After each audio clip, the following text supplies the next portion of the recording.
This is Ready, Set, Reiki, a podcast about Reiki and energy work, from the curious beginner to the seasoned master teacher, welcoming all systems, all lineages, and all levels. Reiki is a journey and not a destination. And on this Ready, Set, Reiki journey, I refer to myself as a guide rather than host, as I too am learning and supporting others on this Reiki journey as well. Now, with that said, I am your guide, Tracy C. Wright. Today, joining me is Dr. Emma Watgner. Now, she is a distinguished chiropractor from San Clemente Vitality. Now, she has the essence of holistic healthcare. She has over 2 decades of experience alongside her husband and partner, Dr. Burton Wagner, and she passionately advocates for a healthy, active lifestyle through an interactive blend of chiropractic care, energy medicine, functional medicine, and nutritional coaching. Now, Dr. Emma's unique approach transcends conventional boundaries, harmonizing the physical and emotional aspects of well-being. Her dedication not only guides individuals in tapping into their healing power, but also fosters a deep sense of connection and vitality, making a true visionary and enhancing the quality of her patients. Welcome, Dr. Emma, to Ready, Set, Reiki.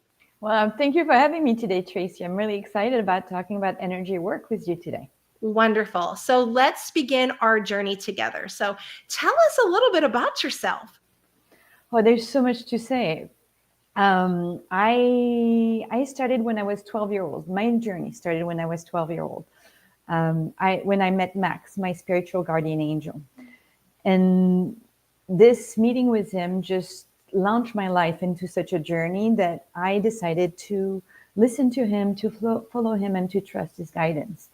And so at 16, I started learning about the power of the mind, about how we can put ourselves in meditative states, how we can use that power to create and manifest the life we want. When I was 18, I started doing energy work. When I was 21, I started my journey as a doctor of chiropractic, going to chiropractic school. At 26, I graduated chiropractic school. And when you graduate chiropractic school, you still have to do continuing education credit. So you still have to be learning. Mm-hmm. Like you said, I like what you said about being on a journey, because I feel like this has been my whole life. It's like I'm still learning today. Today, I decided to really retransform my life. We sold our wellness center in San Clemente, and we're going to become traveling healers. Mm-hmm. So it's interesting when you start stepping into that journey of energy healing, how things happen in a certain way, and how you feel that guidance into your life, and how the people you meet have all something to bring to that experience. It's fabulous.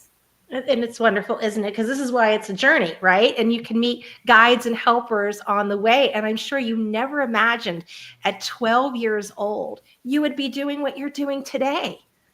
Even at 21, I never really thought about it like this. I got started really to take care of myself, because I was a little bit of a weird young adult, a little bit autistic. I was dyslexic. The world didn't make a lot of sense. Humans around me didn't make a lot of sense. I wanted to find my own happiness, my own vitality, my own sense of I am what I am, and I'm happy to be what I am. So I started this journey really for myself, to find my way. And in that way, I find a way to help people find their own journey, help them along the way, facilitate that journey that's amazing for each one of us. Beautiful, beautiful. I love that. So would you say this energy work found you, or did you find it? I definitely think it found me. In France, we have a cartoon, like a drawing cartoon, which talk about this boy that fell into the magic potion, so he gets to be strong all his life. And for me, it's a bit like this. I fell into it when I was young. Yes. And now it's like, I don't even know what it feels like not to be into it anymore. And when I see people that don't have a guide, that are just starting their journey, sometimes I have to remind myself that no, it's not that easy to get started. Right. And when you're on the path do make sense. But at first, we have to fight a lot with the cultural existence, the education that you might have received. Like having an imaginary friend was normal for me. My parents were encouraging it.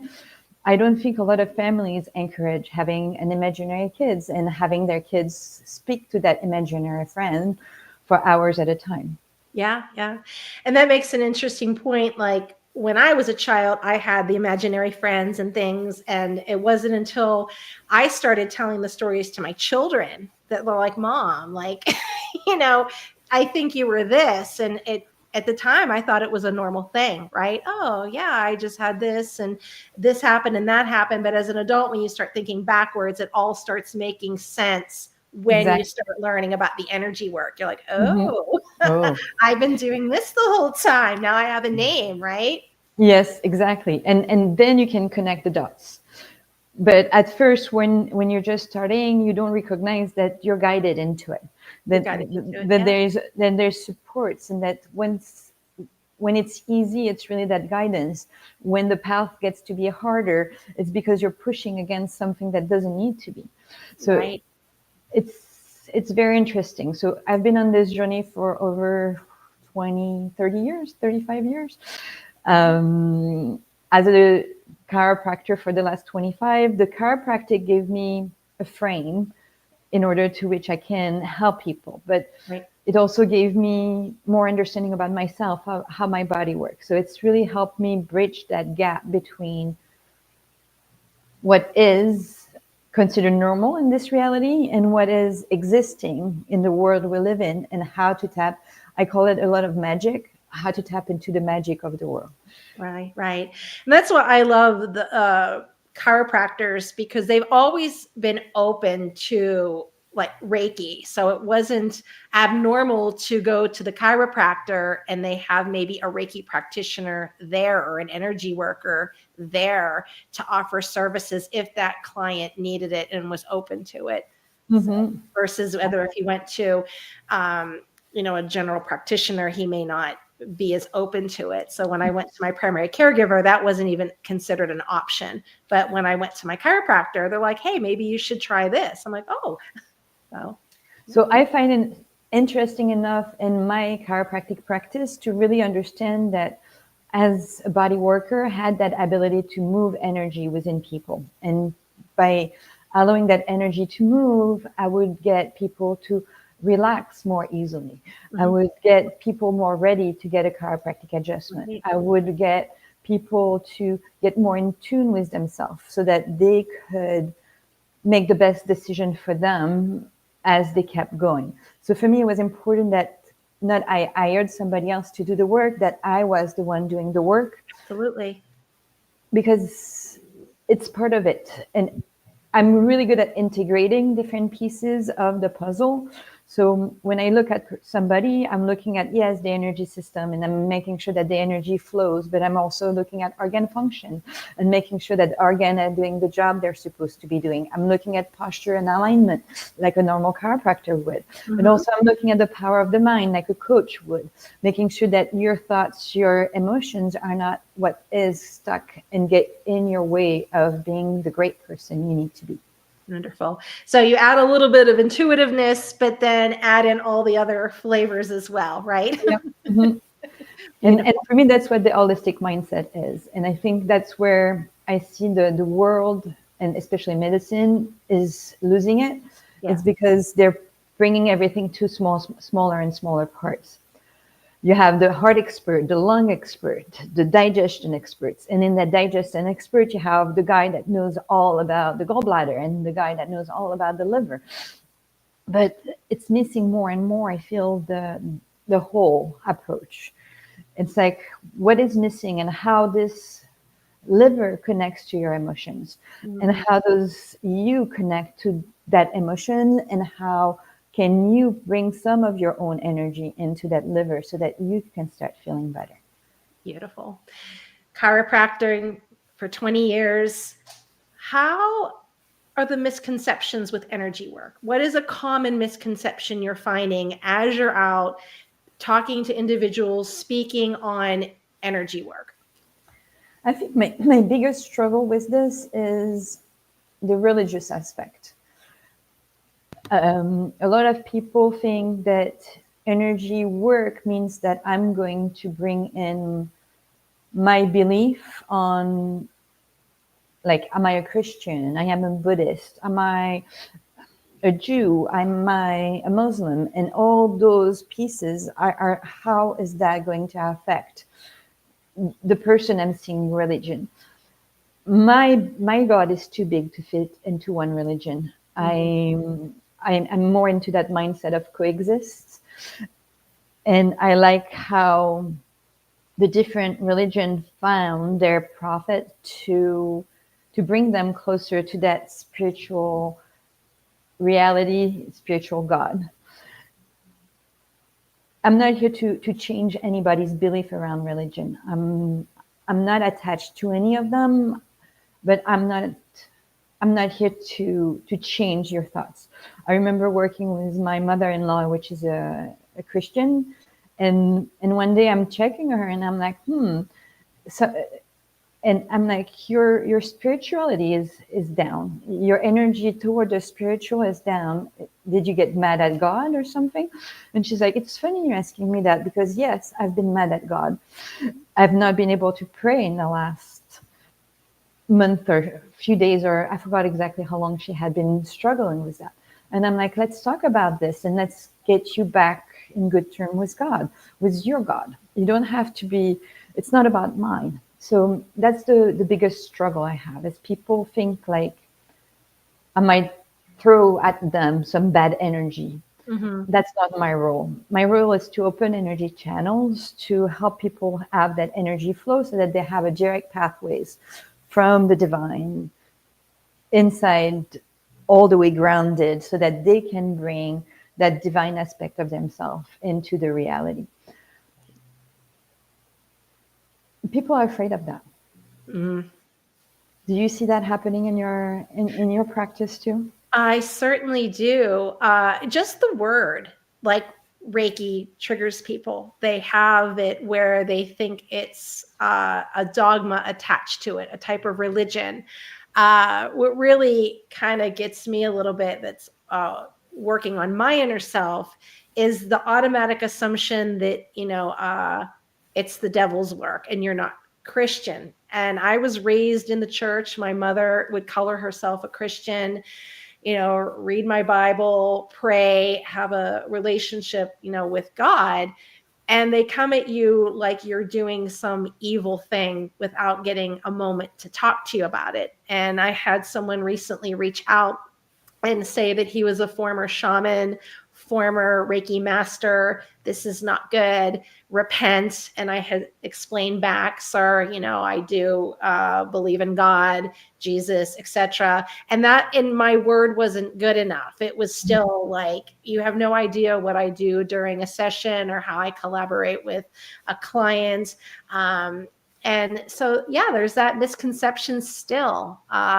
The lineage of Reiki that I come from comes from 1922 with Dr. Azui, and it still has that misconception about it. I mean, even my own, mother, I do yoga. She doesn't approve of it. Sound bowls, she doesn't approve of it. She's very tethered to, this is the way that it is, the word of God, and that is not of the word of God. And even in my practice of yoga, I bring in prayer. That's time for me to connect deeper with God. But she looks at it as, well, and she's correct, and the history of it does come from Hindu. But I kind of change it a little bit. I even got certified in Christian yoga, and she's like, well, I don't understand just saying some Bible verses. Makes it that way. So yes, I do completely know what you're saying. So the way I explain that struggle to some people that might be Christian is that I'm only going to go as far as you will let me go. So if you want me to respect your religious belief, and you just have to tell me that we're not going as far as the soul. Maybe we just work on the physical body. Maybe we just stop at the emotional level. Maybe we go look at the mind and see if there is some PTSD, some mindset blocks. Religion can be a mindset block, and where you might, because you think that what we do is evil, you might not have access to the beautifulness of what it is to experience that energy flow within you. And I believe that Jesus was one of the biggest healer, that there's a gift for sure. But I think everybody has access Yeah. to some healing capacities, especially if we're talking about healing yourself. Yeah. I mean, that was what he did, hands-on, right? And with his disciples. Yeah, it's just kind of interesting, instead of taking a moment to go a little deeper beyond just the word, and to do that. So yeah. So you have helped many people through their struggles, their challenges, but what has been the biggest challenge or struggle you faced in your own healing journey? I think it started when after I gave birth to my first child. I had a pretty easy pregnancy, but the delivery was pretty hard. And I had imagined it at home with a midwife, easy, no worries, with my husband chiropractor around that would help me. Everything would go fine. And it didn't. And I had to be taken in an emergency to the hospital, and I had my baby with a C-section, an emergency C-section. That was 23 years ago. And for 3-4 years, at the point of where they inserted the needle, I had pain. And that pain would wake me up every morning and would kick me out of bed because I could not stay in bed because of that pain. And at 5 a.m., very often, I would be up, the first one at home, and so tired because when you're a young mom, you don't sleep well. Right. Been there. and just not the inability to rest. So dealing with pain was probably what was the hardest part in me. And being a chiropractor, having back pain, I should have find an easy solution for this back pain. Sure. And there was no easy solution. My body needed to heal. I needed to surrender to it. I needed to understand that I had to get up for a good reason. I had to learn how to rest my body in a different ways, to take nap. I had to really look into the food that I can put in my system, because there is a lot of food that are inflammatory. So it was a gift in disguise, where that pain taught me so much about myself, about what I needed to do, about my body, about what it needed to work properly. And it helped me even help more people after that. But I think I'm not good with pain. I'm a bit of a wimp, and my husband said it often. I have a very, very low pain tolerance. Yeah. So as soon as it started being painful, I have fear around the pain. Sure. And it wasn't the birth plan you wanted, right? It was not what I wanted. It's not what you wanted. And I've had 4 C-sections, and the first one, my daughter, was what was called frank breech.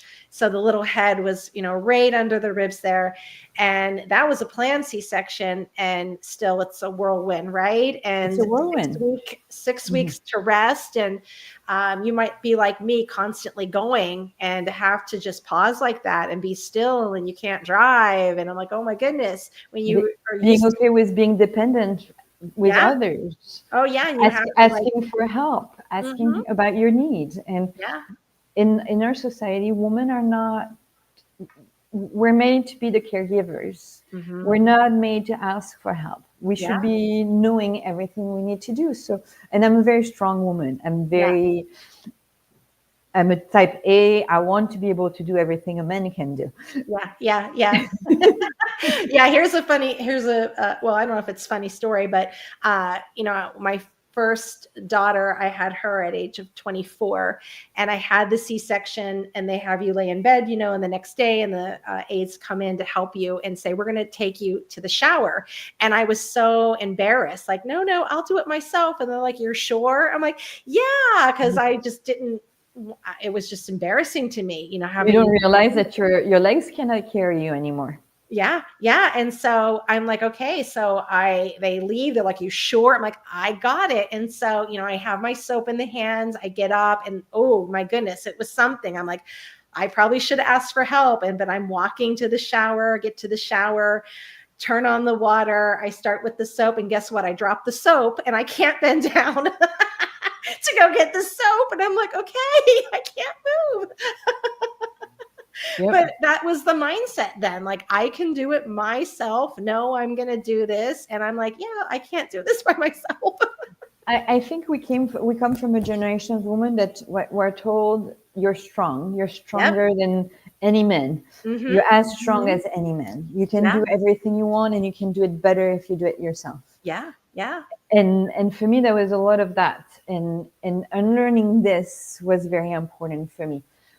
Now I lean on my husband, and I think it's so powerful to be able to trust and to lean on on another human being. Yeah. I do that with my kids now too, and they're 20 and 23, and they're great because I can lean on them, and Yeah. I'm not afraid to ask them for support. Oh yeah. Yeah. And when I call them and ask them, it's usually tech stuff, and they get on me, and I'm like, listen, I taught you how to use a spoon. Back off. Yeah. Help me here. So what do you wish your younger self knew about energy work? I started so young at 12. Mm-hmm. I wish my 12-year-old self would have been smart enough to write down, to journal those times where I got all those intuitive teaching.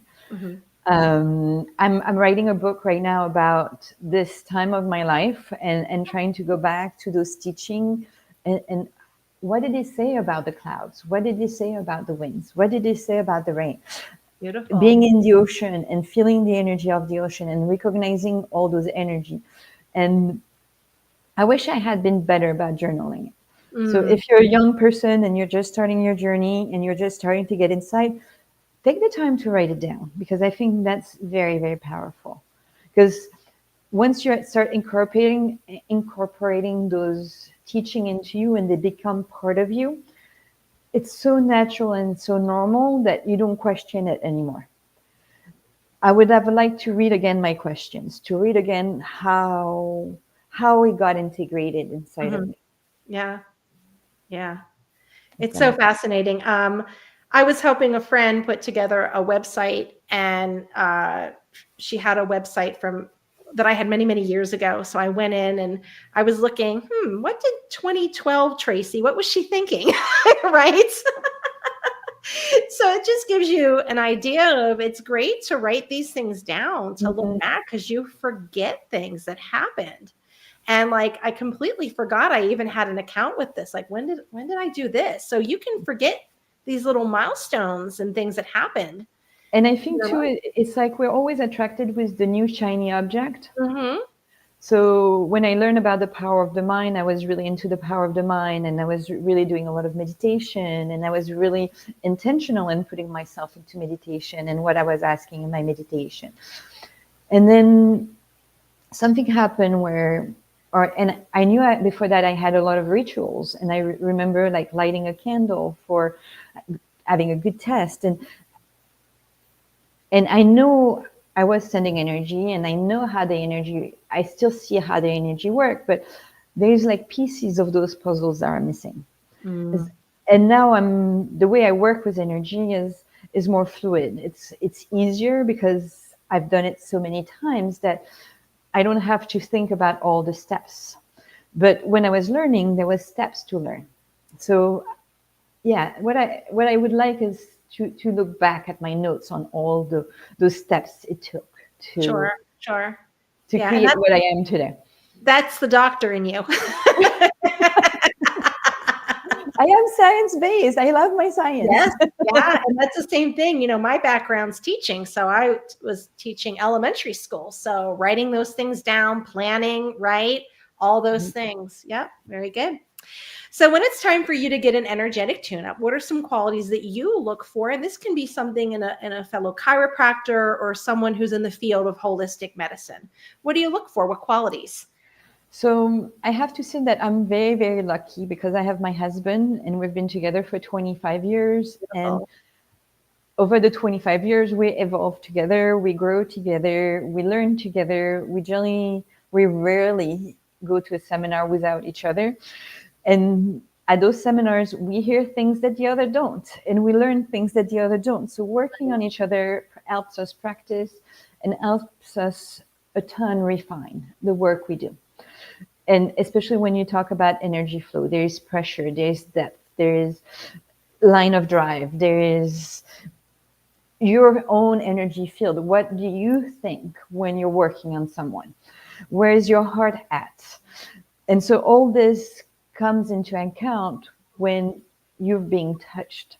So the fact that I have that chance to have my husband and to be able to be telling him, like, I remember the other day we had kind of a fight and we were working on some media stuff, some social media stuff. Mm-hmm. And we were not really happy. It was not working the way we wanted. So we got a little bit annoyed at each other. And it happened to be Tuesday. And Tuesday is the day we work on each other. And so after doing this social media work, I'm like, okay, I need you to work on me because I need to open myself up. I feel the stress in my system. I need to help releasing it. And I had him so annoyed that he started touching me. And I was like, you're so annoyed. You need to take 10 minutes. I cannot even have you like touching me right now. Yeah. It's just not possible. Yes. When I work with somebody I don't know, I try to keep myself in control, being like, you know how to work your own energy, Mm-hmm. take in the stimulation, do the best you can with what stimulation you're getting. I have some body workers that are very much more in the spiritual realm and they barely touch you when they work on Mm-hmm. you. I don't like it as much. I like to be integrated into my physical body. So it's after 25 years, I know what I like and what I don't like. Right, right. So it's easier to find practitioner. I'm going to see somebody I've never seen this Thursday. I'm curious and I come in with that curiosity mindset where maybe I'm going to learn something new. Maybe it's going to do something to me that I have no idea. And if it doesn't do anything new, if it doesn't do anything amazing, I know my body will take that love, that energy, that care and do the best it can with it. Wonderful. And I love you've been in this profession this long and married for, 25 years and you're still taking like a Tuesday, like that's your day, Tuesday to schedule it to work on each other. So that's You have fabulous. to have a day where you work on each other. If you Really, don't, I it doesn't know. happen. Yeah. Yeah. And that's one of the things as myself as an energy worker and, working on others so much that I have to remind myself I need to have an energetic tune up as well. Right. For me, if I don't get worked once a week on myself, I can keep on going for 2 weeks. Okay. But if it's once a week, my energy stays high. Mm-hmm. I feel good all the time. I sleep well. I'm dedicated to myself, to my own vitality. I stay on top of everything. Beautiful. If I wait a couple weeks, I feel my energy going more to a neutral state where I can push and I can force myself to do what is right for me. But if on a more neutral, I'm going to be lazy. I'm going to not want to push as hard. I'm not going to take the extra step. I'm not going to do the extra stuff that I know will make a difference in my life. Wonderful. If I wait for over 3 weeks, I start seeing my energy go down. And I'm not sick right away. It's not like that. It doesn't happen. But I start feeling some aches. I start noticing that the world doesn't help me as much. I'm not picking up on the clues and reading the world the way I need to read the world. Right. So it creates a difference enough that I don't like it. So I rarely go 3 weeks without any work. And if I can every week, I would definitely sign up for every week. When the kids were younger, sometimes we space it out a little bit longer because it's hard to be a parent. Right. And find the time for yourself. But yes, Absolutely. for me, the time I put on myself is more important than anything else, so that I can stay on top of my game, so I can be present, I can be dedicated, I can be present with everyone that comes in. Wonderful. So you had touched a little bit on advice regarding the journal. What advice would you give someone who's just entering this, energy work? For me, what changed my life was meeting my spiritual guardian angel.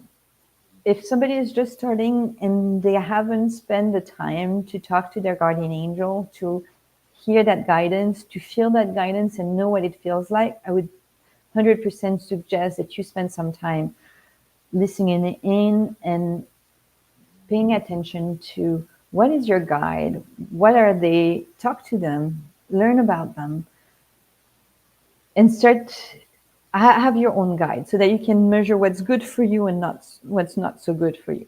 And then I feel like it's a finger you put into a hole, and then the more your arms get swallowed, then your whole body, your whole being gets swallowed into it. There's many ways many paths into the journey. There's no wrong path. Every step will be a learning step. Beautiful. So what books do you recommend? That's a very good question. I love Wayne Dyer. Change Your Thoughts, Change Your Mind. I'm thinking about one in French that's Michel Odoul that says, "Tell me where you have pain, I will tell you what's going on." Your body talks to you. Yeah. Louise A. have really good book about that. Your body is your guide. Learn how, listen to you, see what your body needs. This is going to be your guide forward. Right. So other books, I'm not sure. I've been putting so many books away because of unpacking and moving everything out.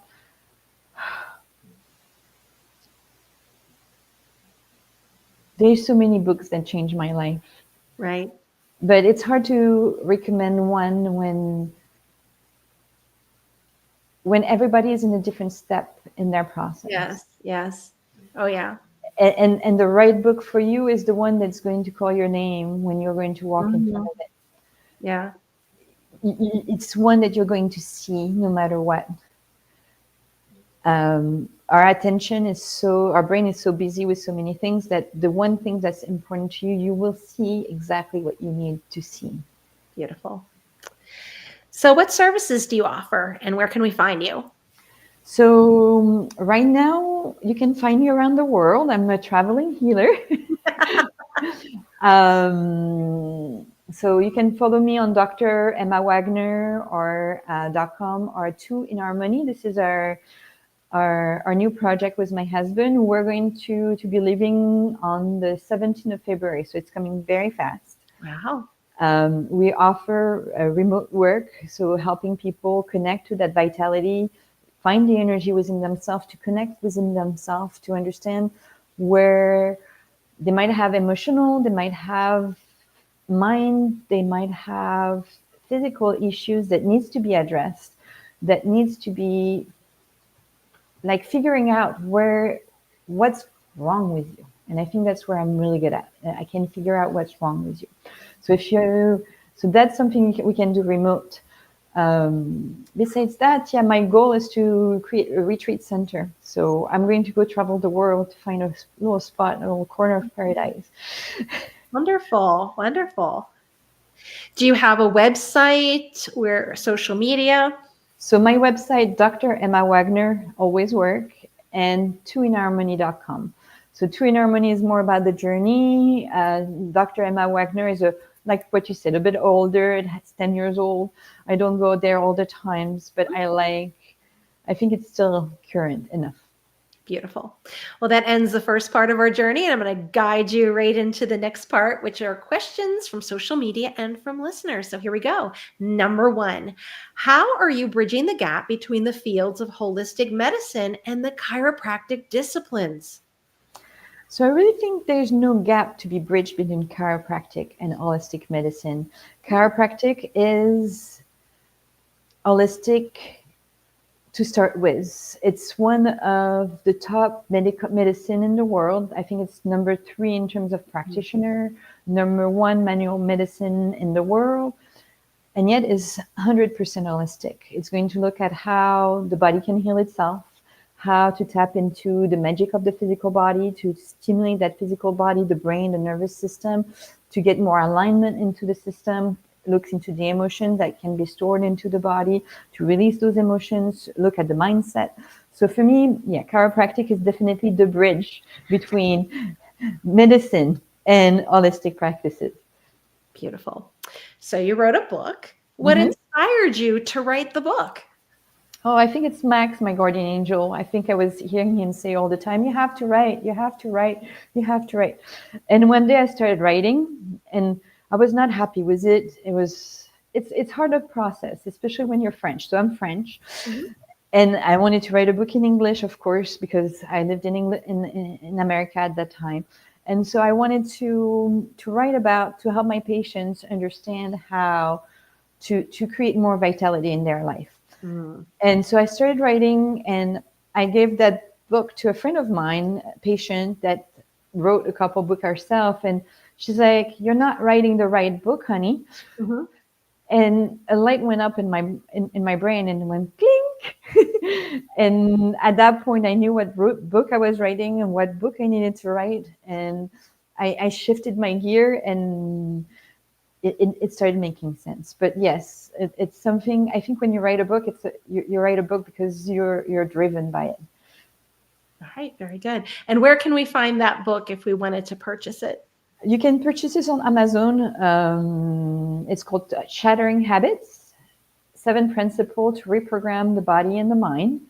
And it's really a simple 50-page book to help you understand how habit creation is really about your own mindset, and how you can create a better life for yourself if you look into what you're doing.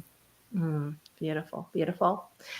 So the third question, how can you connect a client, the best version of yourself, through 7 steps? I read that question and I'm like, this is an interesting question. I'm not sure where to go with this. I really believe everybody is different, and everybody already have made progress on their journey. And if I was to tell you, you have to meet your guardian angel, that was my first step, you might have been like, oh, that was 3 steps back for me. And you don't need to do that. And so for me, it's really looking at, where are you at? What is it that you want to create more of in your life?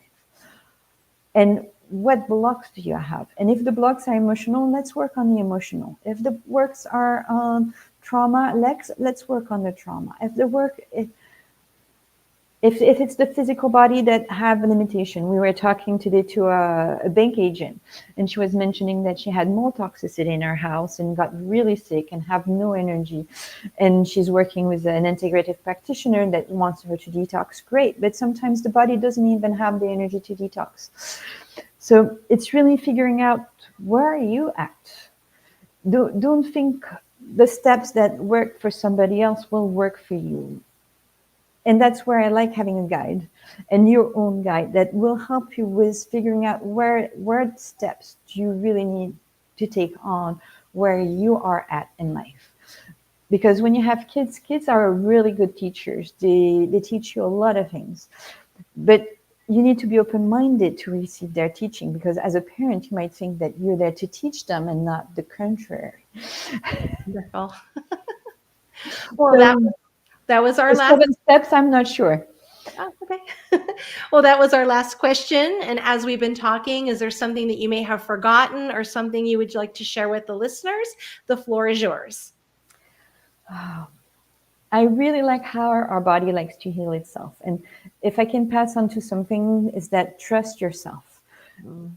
Trust your own system, and start giving yourself what your system needs. Once we're in tune with who we are, we can be in tune with our environment. When we're in tune with our environment, the environment works with us to create, to sustain us in life, so that we can have the best life we deserve.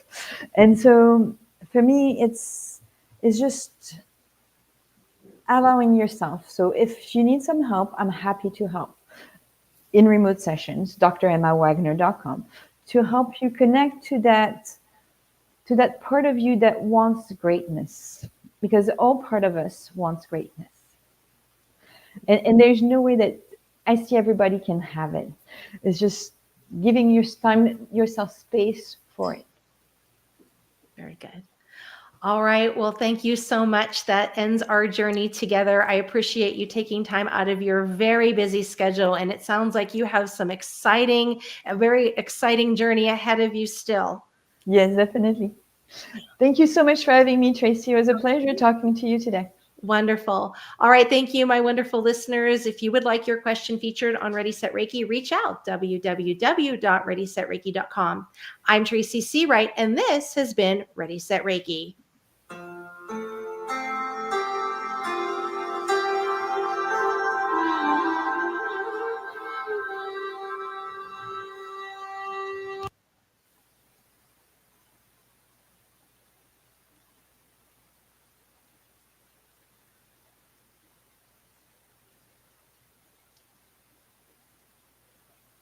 We're still live.